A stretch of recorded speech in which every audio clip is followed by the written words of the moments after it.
Très bien, donc pour la partie 2, on se retrouve sur l'exchange de crypto.com que vous connaissez sans doute.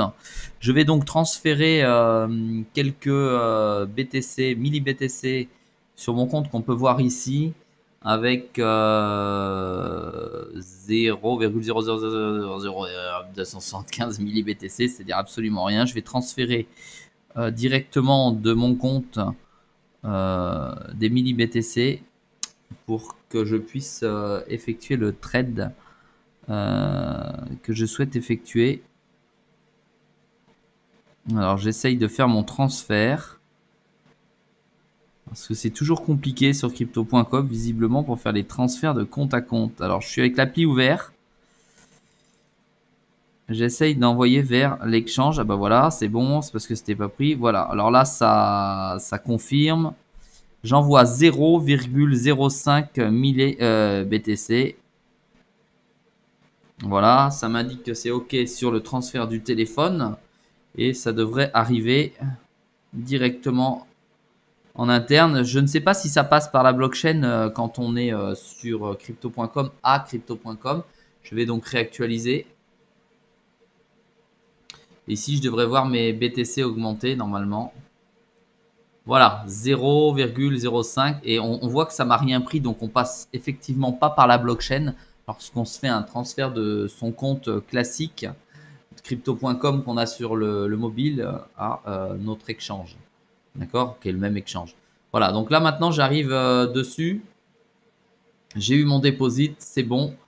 Je vais donc dans exchange ici et le montant va apparaître. Je me mets donc en BTC contre USDT, puisque USDT c'est un stablecoin et le stablecoin est censé reproduire la valeur de l'US dollar. J'ai bien dit censé puisqu'il est peut-être à 0,95 plutôt que 1 dollar ou 0,98 ou 99, il oscille, d'accord. Et on est censé se rapprocher de la valeur du dollar, du dollar en Bitcoin. Donc là ici, je suis censé avoir là sur le graphique, voilà, comme on a vu dans la vidéo précédente, je suis censé avoir, essayer de le descendre, voilà comme ça, la même valeur, donc 8807. On a vu qu'à 5 jours, je devais taper les 10 000 dollars. Donc, sagement, je vais mettre un trade, puisque je suis bien en BTC ici, déjà. Ça veut dire que j'ai déjà mes BTC au prix d'entrée de 8700. C'est à ce prix-là que je les ai achetés. D'accord. Je vais les mettre à vendre avec une valeur. Donc là, ici, les 0,050, voilà, ceux-là.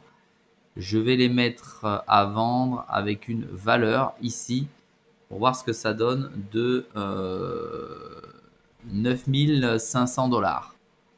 Voilà, quand sera touché les 9500 dollars d'ici 4-5 jours, je sortirai donc automatiquement et je vais mettre 100% de ma position. D'accord, ce qui fait la valeur du compte 100% que l'on a ici. Voilà, donc sur l'exchange de crypto.com, pour ceux qui ne l'ont pas encore pratiqué, ici on peut mettre 25, 50, 75 ou 100%, mais on peut venir l'inscrire hein, automatiquement, c'est pour aller très très vite. 100% ou autre, hein, ce pourcentage de la valeur de son portefeuille de crypto-monnaie. En l'occurrence ici, c'est du BTC. Donc 0,5, je mets la totalité, vente, pour que ça arrive en USDT, 9000 à 9500 le prix. Là, on est à 8730. Ça se vendra automatiquement en USDT. D'accord, c'est juste pour tester la valeur du site que je vous ai montré précédemment et voir si la technique fonctionne entre quand ça monte et que ça descend. Voilà, donc là, je vais mettre ma position, tout simplement. Là, on en a pour 475 dollars USDT. Et je mets ma position, hop, en ordre, automatiquement. Je confirme. Et celle-ci doit apparaître, voilà, dessous. Donc, je vends mes BTC.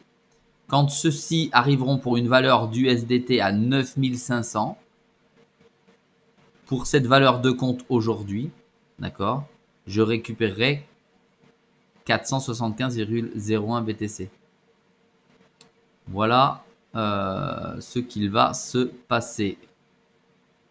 Voilà pour le test de vente et la prochaine vidéo, ben, on verra si effectivement celui-ci a été touché et a été vendu.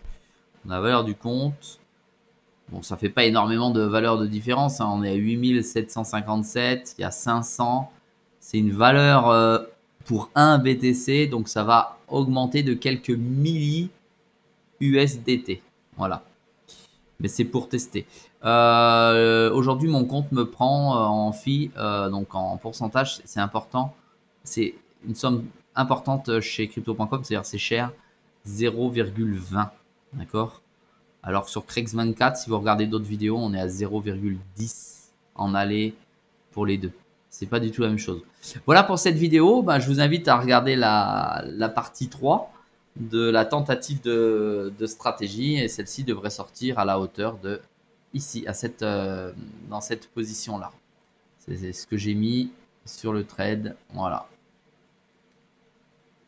Normalement, c'est ici. Voilà, mettez un pouce bleu si vous appréciez les vidéos que je vous fais. Et en tout cas, je vous montre comment je pratique. D'accord. Et on verra bien ben, si ça a fonctionné, en tout cas, sur cette stratégie. À bientôt dans la partie 3.